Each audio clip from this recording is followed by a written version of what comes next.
Affordable പ്രൈസിന് minimal ആയിട്ടുള്ള ഒരു ഇഫ്താർ കിറ്റ് പരിചയപ്പെട്ടാലോ? യെസ് ഗൈസ്, നമ്മൾ എന്നുള്ളത് JDTന്റെ നിയറസ്റ്റ് ആയിട്ടുള്ള ലോ കോളേജിന് ഓപ്പോസിറ്റ് ആയിട്ടുള്ള ടി ഹബിലാണ്. അഫോർഡബിൾ പ്രൈസിന് 3 ടൈപ്സിൽ വരുന്ന ഇഫ്താർ കോമ്പോസ് ആണ് ഇപ്പൊ ഇവിടെ അവൈലബിൾ ആയിട്ടുള്ളത്. നോമ്പ് തുറക്കുമ്പോൾ സിമ്പിൾ ആയിട്ട് മിനിമൽ ആയിട്ടുള്ള ഒരു കോംബോ ആണ് നിങ്ങൾ നോക്കുന്നതെന്നുണ്ടെങ്കിൽ ഇവിടെ ഡേറ്റ്സും കട്ട് ഫ്രൂട്ടും വരുന്നുണ്ട്, ലൈമും വരുന്നുണ്ട്, പിന്നെ 2 ടൈപ്പ് സ്നാക്സും വരുന്നുണ്ട്. ഇതിന് വെറും 79 റുപ്പീസ് മാത്രമാണ് വരുന്നത്.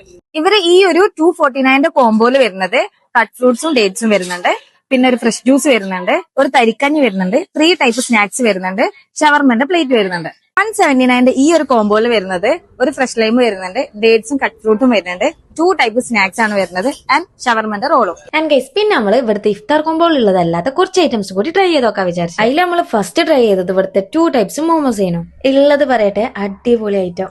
നിങ്ങൾ കുറച്ച് സ്പൈസി ലവേഴ്സ് ആണെന്നുണ്ടെങ്കിൽ, സ്പൈസി കുറച്ച് കൂടുതൽ ഇഷ്ടമുള്ളവരാണെന്നുണ്ടെങ്കിൽ ഈ ഗ്രീൻ കളർ ട്രൈ ചെയ്ത് നോക്കാട്ടോ. ആൻഡ് ഓൾസോ അത്രക്കാണ് സ്പൈസി ഇഷ്ടമില്ലാത്തവരാണെന്നുണ്ടെങ്കിൽ ഈ യെല്ലോ കളർ ട്രൈ ചെയ്ത് നോക്കാം. ഇവളെന്താ ഈ പച്ച മഞ്ഞന്നൊക്കെ പറഞ്ഞുകൊണ്ടിരിക്കണെന്ന് വിചാരിക്കേണ്ട, പേര് ഞാൻ മറന്നുപോയതാണ് ഗൈസ്. ആൻഡ് പിന്നെ നമ്മൾ ട്രൈ ചെയ്തിട്ടുണ്ടായിരുന്നത് ഇവിടുത്തെ ചീസി ലോഡർ ഫ്രൈസ് ചെയ്യുന്നു കേട്ടോ. ഈ ഒരു ലോഡറിന് കൂട്ടായിട്ട് ആരെങ്കിലും ഒക്കെ വേണ്ടേ, അതുകൊണ്ട് നമ്മൾ 2 ടൈപ്പ് മൊയ്റ്റോം കൂടി ട്രൈ ചെയ്ത്. ഇതെല്ലാം കഴിച്ച് ദമ്മായിരിക്കണം. ഇന്റെ അടുത്ത് വന്ന് വെയിറ്റർ ചോദിക്കാണ് ഒരു 4 ടൈപ്പ് ടീ ഉണ്ട് എടുക്കട്ടെ എന്ന്. ഓര് വന്ന് ചോദിക്കുമ്പോ നമ്മളിപ്പോ എങ്ങനെ വേണ്ട പറയാ, മോശമല്ലേ? അങ്ങനെ വരെ ഇവിടുത്തെ വെറൈറ്റി ടീ എല്ലാം കുടിച്ച് റാഹത്തായി നമ്മൾ അവിടെ നിന്ന് ഇറങ്ങി. നിങ്ങളൊരു ചായ ലവർ ആണെങ്കിൽ ഈ ഒരു 4 ടൈപ്പ് ടീസും എന്തായാലും മസ്റ്റ് ട്രൈ ആയിട്ടാണ് കേട്ടോ. അപ്പൊ നമ്മൾ സ്പോട്ടിന്റെ ലൊക്കേഷൻ മറക്കണ്ട. കാലിക്കറ്റ് വയനാട് റോഡിൽ JDT എത്തുന്നതിന് തൊട്ട് മുമ്പ് ലോ കോളേജിന് ഓപ്പോസിറ്റ് ആണ് ഈ ഒരു ലൊക്കേഷൻ വരുന്നത്. അപ്പൊ ഇവിടുന്ന് ട്രൈ ചെയ്തവരുണ്ടെങ്കിൽ ഫീഡ്ബാക്ക് അറിയിക്കട്ടോ. അപ്പൊ അടുത്ത വീഡിയോയിൽ കാണുന്നവരെ ബൈ.